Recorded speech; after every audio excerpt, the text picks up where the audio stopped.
It's the summer of dockless bicycles for the Boston suburbs. For better or worse, station-less bike-sharing companies are flooding the Boston suburbs. Some residents haven't taken too kindly to them. Dockless bike-sharing companies say their recent expansion into the Boston area is going great, even if a few bad actors keep grabbing the headlines. After launching in other cities across the country, companies such as Lime, Spin, and OFO have brought thousands of their station-less smart bikes, which users can unlock and ride for as little as $1 using a smartphone app, to Boston suburbs this summer. Border wars notwithstanding, Boston, Brookline, Cambridge, and Somerville still firmly remain the territory of Blue Bikes, the bike-sharing system formerly known as Hubway. However, those station-based bikes are increasingly finding themselves surrounded by their dockless counterparts.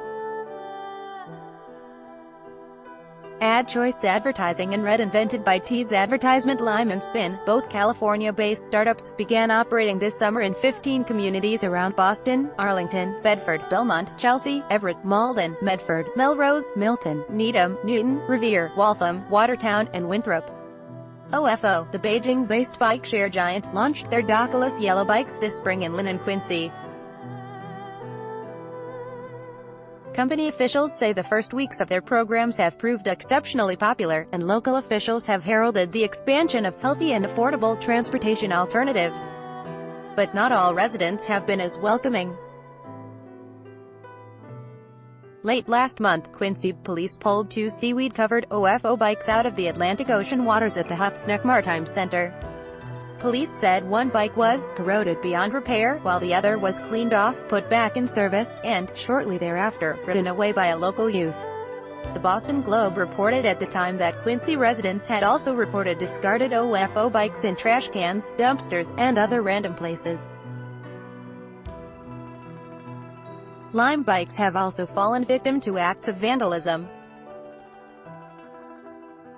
Last Thursday morning, an East Boston resident noticed one of the brightly colored bikes just below the water's surface on the banks of the harbor.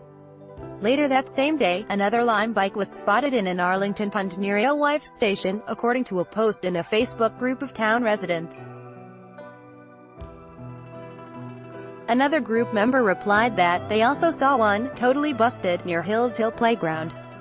Other commenters on the post expressed either distinct disgust or amusement at the act of vandalism.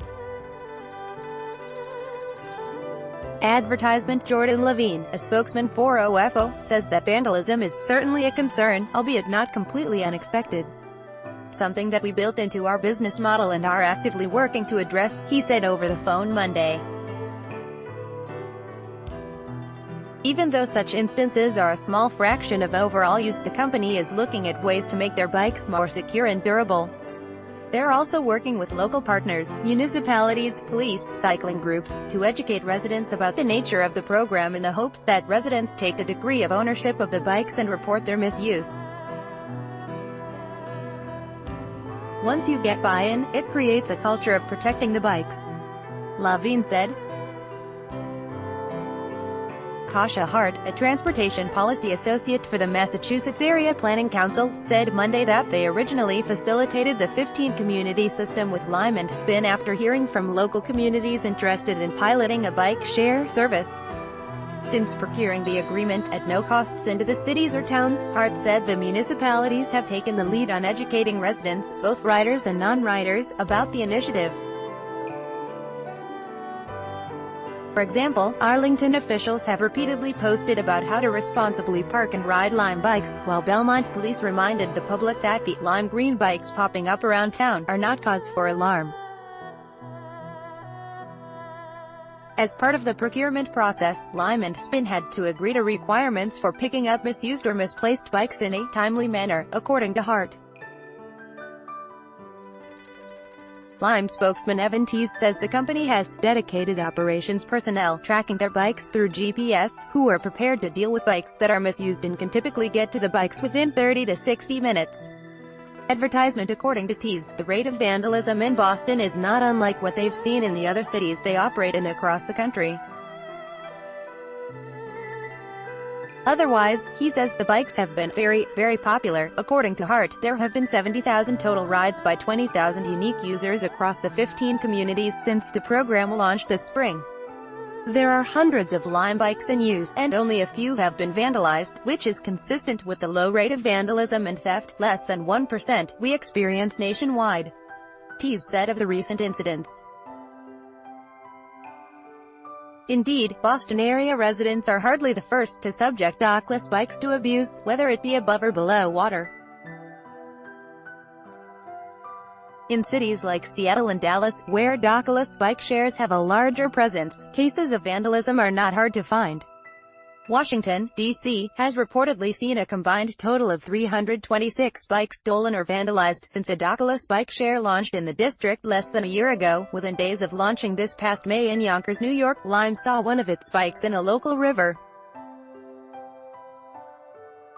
Even across the Pacific, vandalism is a problem with which the companies have to contend, not to mention bike graveyards, due to oversupply, an entirely separate issue. The reality is you see it everywhere, Levine said of the recent vandalism. There are a couple of bad actors, by Taboola sponsored links, promoted links. You may like Stamford American International School 6 tips on moving to your new home in Singapore. Stamford American International School Undo Shape solution for baggage theft. Ship Robert. Half job hunting. Send us your resume today. Robert Half Undo fashionable romantic homecoming outfit for all women. A fashionable undo family-minded 25 friendliest cat breeds. In photos family-minded undo Babel. Say hello to the app which gets you speaking a new language in just 3 weeks. Babelundo.